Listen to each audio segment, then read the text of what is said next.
everyone loves Between Two Ferns, but I actually felt like I'd entered a different reality when you had President Obama on Between Two Ferns, because having watched that show for many years and loved it, and actually Andy and I got to be on it a bunch of years ago, to actually see that it got to that point where you were sitting there doing improv with the President of the United States at the White House.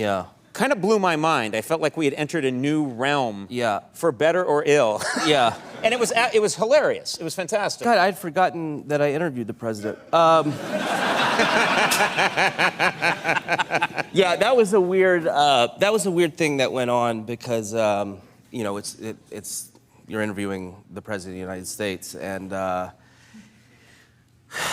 yeah, it's a very strange world, and I went to the White House before we shot it, and there's a little restaurant there in the White House. I think it's a Fridays. No, it's a there's a restaurant. It's like a cafeteria. Yeah, it's like a nice cafeteria. But there's waiters and his staff were around. I was getting ready to go interview the president, and on the menu they brought the dessert menu around.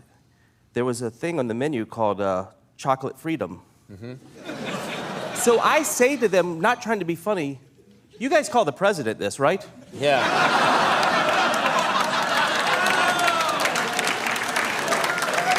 And they all said, you have to ask him that. I'm like, no, I'm not gonna ask him that question.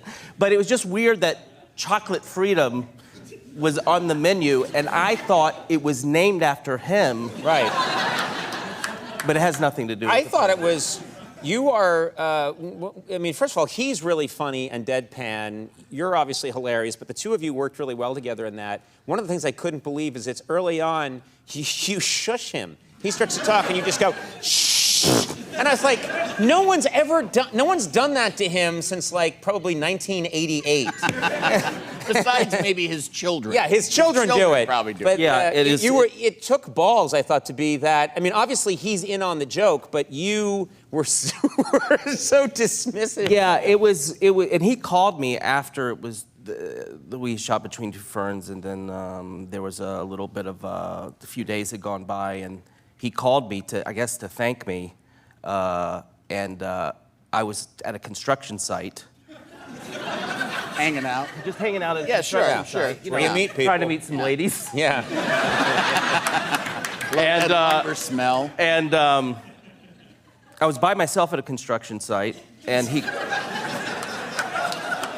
It's not better in that way. No, it's not. No, it's not. But I was. Yeah. And... Unless you were driving by and had to use the bathroom. Well, there was a good porta-john. Yeah, sure. But, so he calls me, and then we chatted. I don't know if you guys have ever had a chance to talk to the president one-on-one on the phone. But I get up, I'm done with it. Oh, he says to me, I hope this is good for your career. He says that to me. And I almost said to him, I hope it improves your career. But I thought, well,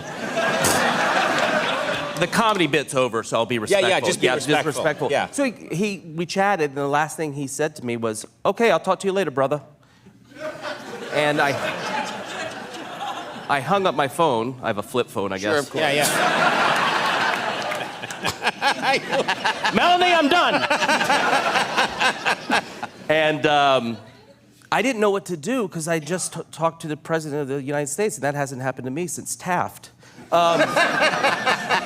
So anyway, I get up and I just take a picture of this old chair I was in, and there was a traffic cone next to it at this site, and that I have a nice picture of me, no, not me, just a chair to commemorate my conversation with the president. The chair at a construction site. With a traffic cone next to it. Wow. Framed in my office. It's framed in your office.